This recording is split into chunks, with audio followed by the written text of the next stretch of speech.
అతడు చేసినది యెహోవా దృష్టికి చెడ్డది గనుక ఆయన అతని కూడా చంపెను.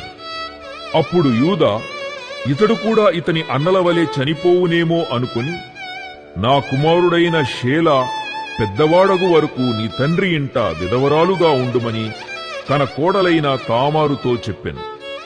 కాబట్టి తామారు వెళ్లి తన తండ్రి ఇంట నివసించెను. చాలా దినములైన తరువాత షూయా కుమార్తె అయిన యూదా భార్య చనిపోయెను.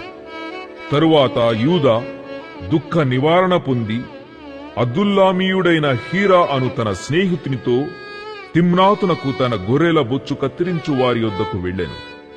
దాని మామ తన గొర్రెల బొచ్చు కత్తిరించుటకు తిమ్నాతునకు వెళ్ళుచున్నాడని తామారునకు తెలుపబడెను.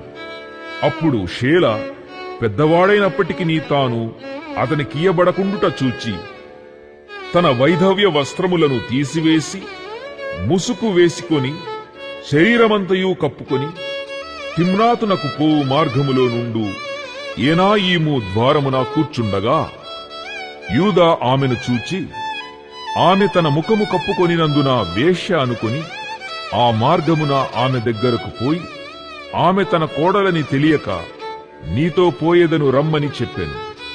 అందుకామె నీవు నాతో వచ్చిన ఎడల నాకేమి ఇచ్చెదవని అడిగెను. అందుకతడు